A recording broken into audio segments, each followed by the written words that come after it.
Seit 2 Tagen und 2 Nächten saß er nun schon im Steinkreis. Sein Hunger war gekommen und wieder gegangen, um sich nach wenigen Stunden erneut zu melden. Doch am 2. Abend dann war der ungebetene Gast endgültig verschwunden. Seine Chanupa, die Medizinpfeife in der Hand, wendete er sich ein weiteres Mal dem großen Geist entgegen, um ihm seine in Rauch geformten Gebete zu senden. Mehrfach waren ihm eindringliche Bilder vor seinem inneren Auge erschienen. Visionen. Er selbst in wenigen Jahren, in ungleichen Situationen, an verschiedenen Plätzen, in unterschiedlichen Verfassungen, beschäftigt mit verschiedenen Themen und Aufgaben. Jenseits des ewig plappernden Verstandes waren innere Visionen aufgetaucht, in denen er sich selber traf. Er hatte das Fenster zu möglichen Zukünften mehrfach aufgestoßen und konnte sehen. Er konnte in seine Zukunft sehen, weiter und klarer denn je. Manche Visionen waren angenehm, einladend, andere abstoßend, beängstigend. Doch eine war klarer als all die anderen und gleichzeitig so fern von seinem bisherigen Leben. Sie war verlockend und furchteinflößend zugleich. Er sah sich älter, doch strahlend, voller Energie, gesund, glücklich und kraftvoll. Und doch war auch etwas Beängstigendes an diesem Bild. Er führte ein Leben, das weit entfernt von dem Seinen, dem bisherigen, dem ihm Bekannten erschien. Er war nicht mehr derselbe, er hatte sich gewandelt, deutlich genug, um es klar zu erkennen. Er, freier und lebendiger als je zuvor. Doch um dorthin zu gelangen, und das war ihm sonnenklar, musste er liebgewonnene Dinge und altbekannte Gewohnheiten ablegen. Er musste sein Leben von Grund auf ändern. Und das war das Beängstigende. Das Bild, diese Vision, war ihm nicht gänzlich unbekannt. Oft hatte er sich in diese Richtung gezogen gefühlt. Doch war ihm der Sprung in dieses so andere Leben stets zu groß erschienen. So ließ er diese einladenden Bilder als Luftschlösser frei im imaginären Raum stehen und tat nur kleine Schritte, anstatt zu springen. Doch jetzt, hier ganz allein, eng verbunden mit dem gigantischen Universum, dem Leben selbst, fest verwurzelt im magischen Steinkreis, fühlte er sich genau zu dieser Vision seiner selbst unwiderstehlich hingezogen. Auch sah er, wie als mahnendes Gegenbild aufgespannt, eine alternative Zukunft, in der er diesen Sprung nicht gemacht. Und er sah sich alt, müde, krank. War das alles Illusion, ein Wunschbild, ein Trugbild? Spielte der Verstand einen Streich mit ihm?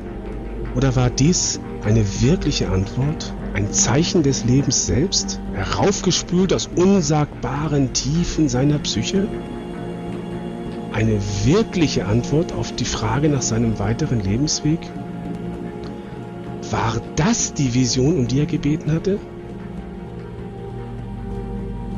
In der kommenden Nacht, der letzten, wird er um ein Omen bitten, um eine Bestätigung, dass wirklich der große Geist zu ihm durch diese Vision gesprochen hat.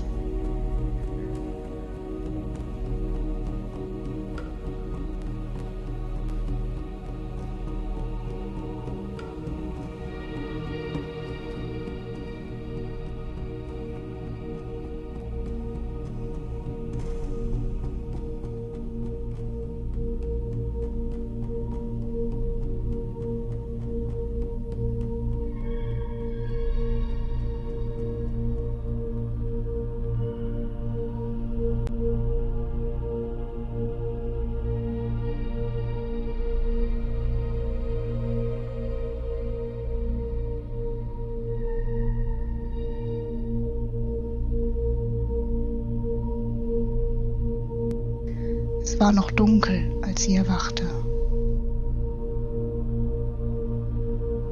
Zögerlich glitt sie aus ihrem tiefen, intensiven Traum hinein in einen anderen. Die Grenzen zwischen Schlaftraum und der sogenannten Realität waren weich geworden, transparent, hatten an Strenge verloren. Sie wusste, sie war nun wach, und doch war es ihr, als wenn sie träumte.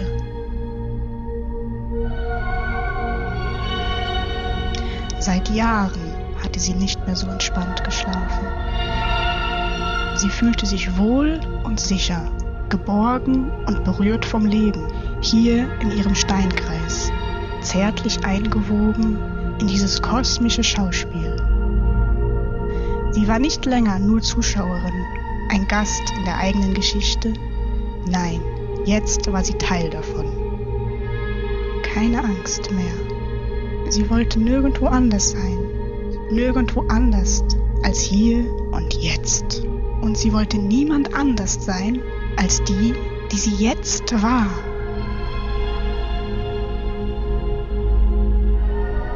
Ja, es war ein guter Traum gewesen. Und bevor die Sonne den Horizont erreicht, musste er aufgeschrieben werden, erfasst, gefasst und in den Tag gerettet, damit er nicht in der kommenden Lichtflut verblasst und zerronnen im Strom der Zeit fortgetrieben wird.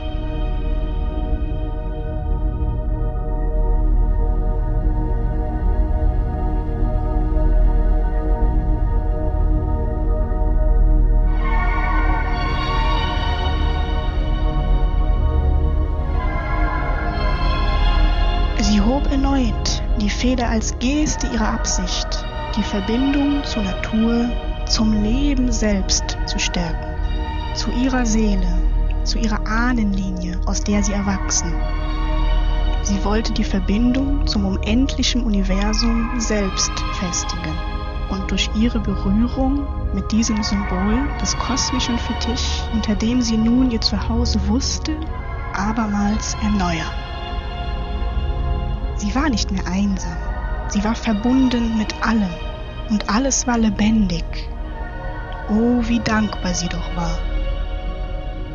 So viele Bilder, Gefühle und Ideen waren ihr gekommen, bei der Frage, wie ihr Lebende nun weitergehen sollte. Sie hatte ihre verstorbene Liebe verabschiedet, begleitet von vielen Tränen. Hatte sie ihn endlich loslassen können, hier letzte Nacht, hier unterm Sternenhimmel, allein in der wilden Natur, in der sie sich wie in Mutters Schoß sicher und aufgehoben fühlte. Orientierungslos und verloren fühlte sie sich gestern noch im Strudel der Emotionen, gepeinigt von Zukunftsängsten und quälenden Gedanken. Doch jetzt hatte sie wieder Boden unter den Füßen. Die Zukunft war nicht mehr der graue Nebel, durch den sie im letzten Jahr gestolpert war. Der Schleier hatte sich gelichtet, der Trübsinn war verflogen und sie fühlte neuen Mut und Lebenswillen. Sie, ihre Zukunft, war nun greifbar, wollte gelebt werden. Sie hatte keine klaren Bilder von dem, wie es nun weitergehen sollte. Doch sie wusste, dass es sich fügen würde, wenn sie nur einen Schritt nach dem anderen tut. Ihre Frage nach ihrer Vision kam nicht in klaren Bildern, sondern als eine Empfindung, einer deutlichen Wahrnehmung von dem, die sie wirklich war. Sie wusste nun, wie sie sich ab jetzt fühlen wollte. Ihre Wahl war es, zu wachsen.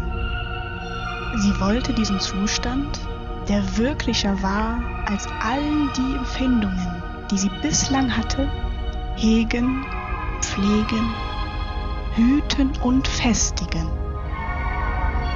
Ja, sie war wieder auf ihrer Spur, im Fluss, und sie freute sich seit langer Zeit das erste Mal wieder auf das, was da kommen mag.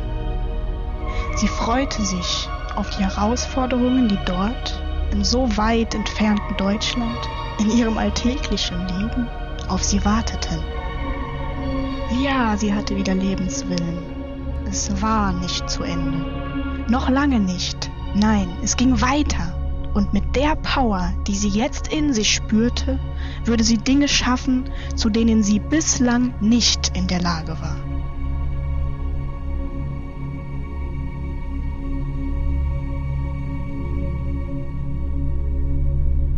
Die Sonne ging auf. Dort draußen, am wolkenlosen Himmel und in ihr. Ihre Zeremonie war fast vollendet. Sachen zusammenpacken, den Steinkreis auflösen, das war noch zu tun. Noch ein Weilchen wollte sie die aufgehende Sonne genießen. Und dann würde sie zurückgehen ins Camp, wo all die anderen Visionssucher auftauchen werden. Was werden sie wohl gefunden haben? Eine Erinnerung tauchte auf. Ja, bisher erlebte sie sich fremdbestimmt durch die wirklichen und projizierten Erwartungen, die die Welt an sie stellte, in dessen Dickicht sie sich selbst verloren hatte. Wie einen letzten Strohhalm, an den sie sich geklammert, hatte sie diese Gelegenheit, diese Visionssuche ergriffen und gefunden hatte sie eine stabile Leiter, eine Stiege, um weiter und weiter, Sprosse um Sprosse, aus ihrem Trübsal herauf ans Tageslicht zu steigen. Und jetzt, nicht länger war sie nun Zaungast ihrer eigenen Biografie. Oh, wie dankbar war sie dem Leben und wie dankbar war sie sich selbst, dass sie nicht aufgegeben hatte, sondern diese Gelegenheit ergriff.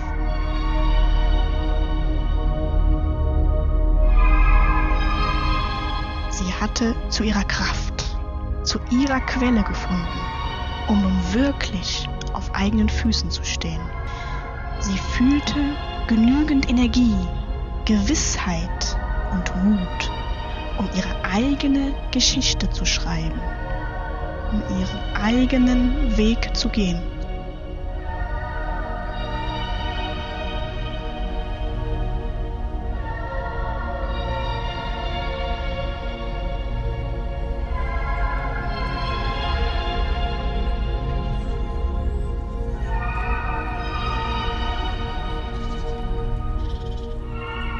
Ein Traum? Ein Märchen? Die beiden Szenen spiegeln tatsächliche Erfahrungen wider. Erlebnisse, so real, wie sie nur sein können. Es sind Szenen einer sogenannten Vision Quest, auf Deutsch Visionssuche genannt. Viele Menschen weltweit gehen wieder diesen Weg, öffnen ihren geistigen Horizont und suchen nach Rückverbindung zu ihrer Quelle. Viele Formen sind zu finden, traditionelle und dem modernen Menschen angepasste. Allen gemeinsam ist die innere Versenkung, das Schweigen, das Beschränken auf das Allernötigste und das Alleinesein in der Natur. In den meisten Fällen wird in der Zeit der Visionssuche gefastet. Jeder halbwegs gesunde Mensch kann das tun, ganz egal in welchem Alter sie oder er auch sein mag. Ganz egal welcher Kultur, Religion oder welchem gesellschaftlichem Stand dieser Mensch sich auch zugehörig fühlt. Und für jeden kann diese Vision Quest ein prägendes Erlebnis werden, das sich äußerst positiv auf die weitere Lebensführung auswirkt. Würdest du dich für eine solche Visionssuche entscheiden, so begibst du dich für eine gewisse Zeit in die Natur. Ganz ohne Ablenkung durch Handy, Walkman, Lektüre und dergleichen, mit nur dem Nötigsten versorgt. Einer Schlafmatte, Decke, einer Plane als Schutz vor Sonne oder Regen, sinnvoller Kleidung, einem Messer, Taschenlampe, vielleicht einem Tagebuch, genügend Wasser und diversen sogenannten Medizingegenständen. Damit sind Rassel, Feder, Smatsch, Räucherschale und dergleichen gemeint. Darüber hinaus all das, was dir für deine Sicherheit als wirklich unerlässlich erscheint. Die Dauer ist sehr variabel. Sie reicht von einem Tag oder einer Nacht bis hin zu 3, 4, 7 oder mehr. Du begibst dich auf eine Reise, die dich wieder nach Hause bringen soll, zum Kern deiner selbst, zu deiner innen wohnenden Kraft, dorthin, wo du Antworten jenseits des illusionären Geplapper deines Verstandes findest. Antworten, die genau dadurch jedem Zweifel enthoben sind.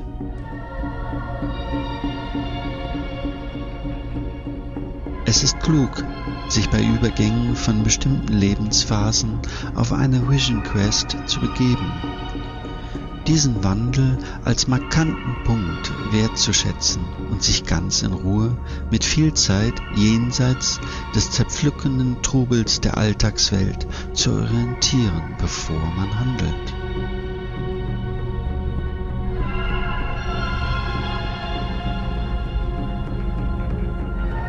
Es ist klug, sich aus der gewohnten Umgebung und Lebensführung zu entfernen, wenn eine Entscheidung getroffen werden will, die gravierend dein Leben, deine Zukunft betrifft.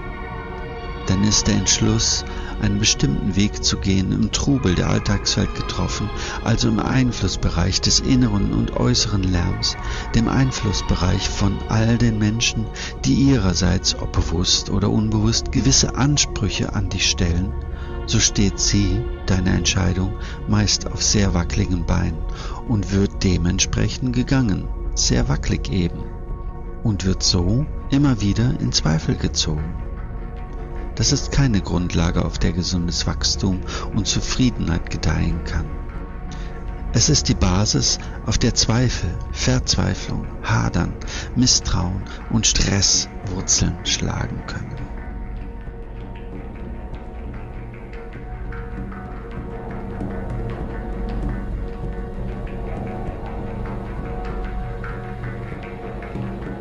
Der Schatz, der wahre Schatz, den wir so oft vergeblich ein ganzes Leben lang suchen, ist nicht irgendwo in der Ferne, sondern er ist so nah, dass wir ihn übersehen. Vergraben unter den alltäglichen Notwendigkeiten, den Verpflichtungen und Terminen, den allgegenwärtigen Tick-Tack, Tick-Tack der Stechuhr, Tick-Tack, Tick-Tack, Tick-Tack,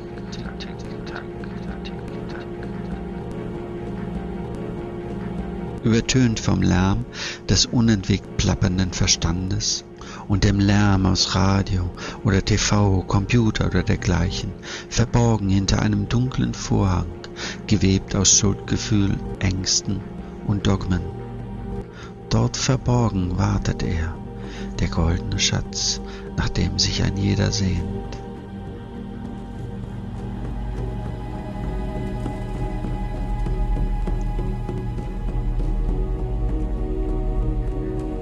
Schneller, höher, weiter, besser und größer muss alles sein auf der Jagd nach dem Glück.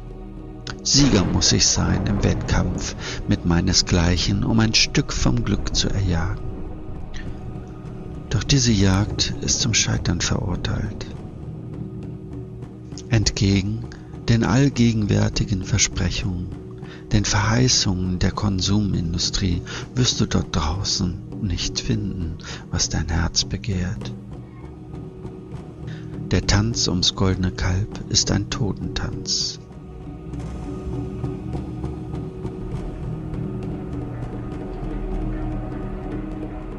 Der Glaube, dass diese Dinge zum Glück gehören, ist eine Illusion, ein Trugbild, ein illusionäres Märchen, ist ein Traum, ein Albtraum. Und wenn jetzt gerade dein Denken widerspricht und beispielsweise sagt, ja, aber das ist doch Realität, schau dich doch mal um. Und wenn ich mich nicht beeile, dann ist für mich der Zug abgefahren. So ist dies genau dieser Albtraum, aus dem es dort spricht, in dem du feststeckst im Lärm all der Marktschreier, die dir das Glück versprechen, wenn du nur genug hinblätterst oder schnell genug zuschlägst. Der Karneval vorgetäuschter Fakten und Symbole, die treffsicher auf deine niederen Instinkte zielen.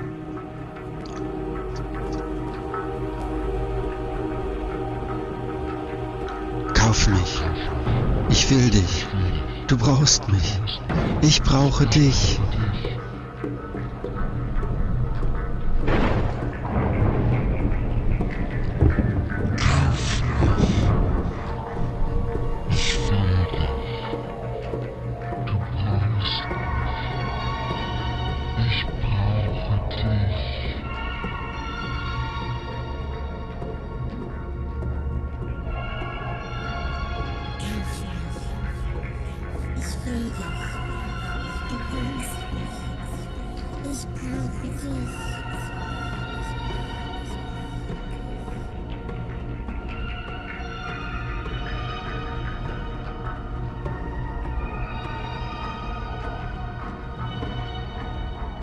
Die Jagd nach Geld, Ruhm, Anerkennung, Macht und absoluter Sicherheit ist eine Jagd auf Gespenster.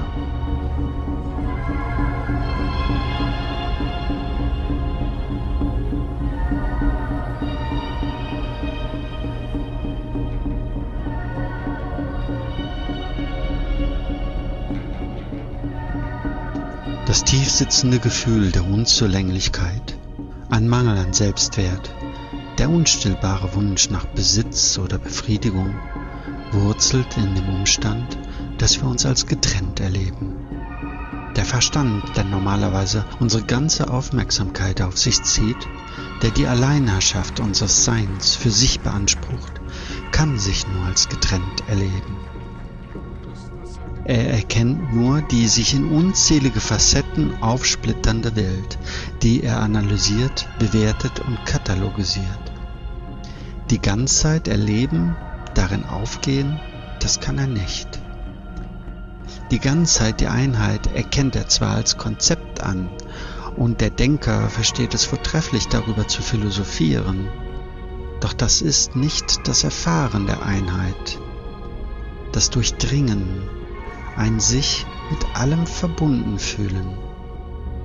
Dort angekommen existiert keine Not, kein Mangel, keine Angst. Doch da wir gelernt haben, uns ausschließlich mit dem Verstand zu identifizieren bzw. das Denken für das Ich halten, erleben wir uns ausschließlich als getrennt. Dem Irrlicht folgend, ich denke, also bin ich, hasten wir als verlorene Fragmente, als Bruchstücke, als Trümmer dem Glück hinterher. Der größten Lüge glaubend, bepacken wir uns mit Geld und Gütern, die uns nur noch unfreier machen.